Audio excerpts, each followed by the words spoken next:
Milk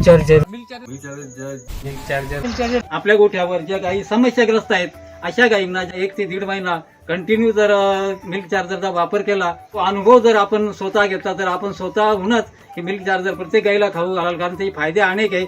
1000 आणली ती 16,000 आणि ही जर गाय आज विकायची म्हणली आता तिला 40 ते 42,000 मागणी झाली. आम्ही देत नाही आता अजून मला तिचा रेट काढायचा. त्या व्यापाऱ्याने दिलेलं त्याच व्यापार मागायला. आता माझं हे सगळं बघून तोच वापरायला आता त्यांनी सगळं वापरायला चालू केलं व्यापाऱ्यांनी. नवीन मस घेतलेली त्यावेळी ती वैरण खाईत नव्हती का खाद्य खाईत नव्हती, हा आणि आता तिला खाद्य पुरत नाही. म्हणजे एवढं म्हणजे पुसून खाते सगळं. पूर्ण हडाचा सापळा होता. पावशेर पण निघत नव्हतं. ग्लास भर निघायचं. ओके. मिल्क चार्जर सुरू केल्यानंतर 15 दिवसातच तिनं एका टायमाला 2.5 लिटर दूध दिलं. दुधाला वाढली. 3 लिटर दुधाला चांगली वाढली. डॉक्टर फक्त आवाज पुरतच बोलवत होते. ते असं वेळेवर मास पण येतो तिचा. 4 महिन्यापूर्वी कसायाकडून 15,000 रुपये किमतीला मी विकत घेतली. कारण 1 वर्षापासून तिला भरवण्याचा प्रयत्न केला, परंतु ती गाभण राहत नव्हती. त्याच्यामुळे कंटाळून त्या शेतकऱ्याने 20-25 लिटर दूध देणारी गाय 1 लिटरवर आली. हे मिल्क चार्जर हे आपलं हे सकाळ संध्याकाळ 2 टाइम 100 ग्राम सुरुवातीला चालू केल्यानंतर ती गाय 1 महिनाभरामध्ये हिटवर आली. भरवल्यानंतर 3 महिन्याची गाभण निघाली. तो दुधामध्ये वाढ होती, फॅट एसएनएफ वाढतो. तरी बंधूंना अशी विनंती आहे.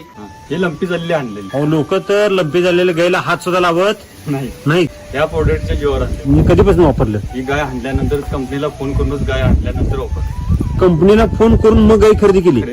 3 वर्ष झाले कंटिन्यू. 3 वर्षामध्ये म्हणजे त्याच्या आधी जे दूध द्यायचे जनावर त्यांचा वास येतो. शेण जरा पातळ होत, शेण घट्ट आहे आणि दुधाला साई वगैरे चांगली, ती दूध खायला पण चांगलं. प्रतिभावाले म्हणतात म्हशीच्या दुधापेक्षा दूध बाहेर लागतं. जर्सी गायचं.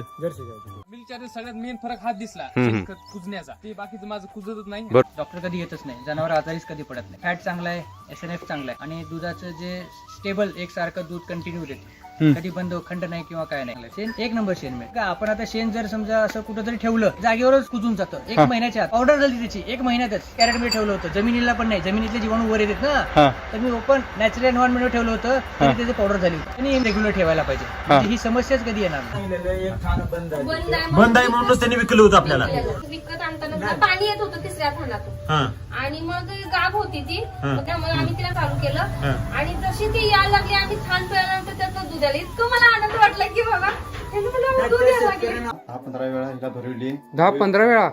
बर. 10-15 वेळा भरवून सुद्धा बायोची पावडर वगैरे वापरल्या. बर. तरी पण फक्त गावाला यायची. मास पूर्ण प्युअर जावत नव्हता. धाडस करून ती घेतले आणि 15-20 दिवस झाले, महिना आले तिला ती चार्जर आणली. बदल काय वाटलं एका महिन्यामध्ये?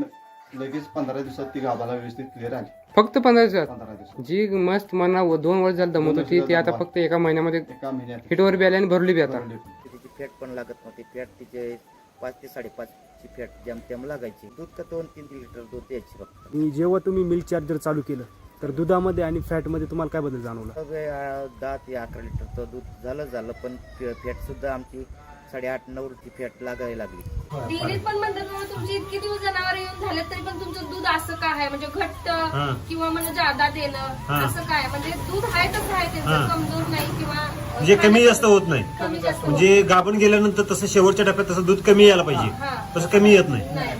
ज्यावेळी बंद झालं तेव्हापासून वापरतात. एक गाय माझ्याकडे आता 14 वेळ चालाय. 14 वेळ त्याला. 14 वेळ चालाय. ही काय बरं हिचे 14 वेळ झाले. बाकीचं टेन्शन नाही काही. काहीच नाही. बाकीचं टेन्शन नाही. फक्त डॉक्टर नाही तर फक्त भराय पोहता डॉक्टर. बाकी काहीच नाही. बाकी दवाखाना अजिबात नाही. गोचीड नाही काय नाही. गोचीड मला माझ्या गायला गवसून दाखवा 1000 रुपये बक्षीस घेऊन जा. मिली म्हणून सोडून दिली होती. ते गळत होती, तिला खुरांचा प्रॉब्लेम होता. 30-40 हजार रुपयाला खर्च केला डॉक्टरांसाठी. मेडिकल वगैरे सर्व साधारणतः 6-7 महिने हे करत होतं, पण नाही आलं. मग मी सोडून दिलं. म्हटलं आता जी जगल तर. ती खाली झोपली होती डायरेक्ट. तिला उत्साह पण येत नव्हतं. ते 5 किलो आणलं आणि चालू केलं हिला. साधारणतः 10-1 दिवसात मला चांगला रिझल्ट झाला. 1 महिन्यामध्ये पूर्ण गाय ओके झाली. गाभणी 6-7 महिन्याची गाभणी. आता कोणी म्हणणार पण नाही ती आजारी होती. तेव्हापासून मी डायरेक्ट 25-25 किलोचा बॅग घेऊन येतो आणि सर्व जनावरांना चालू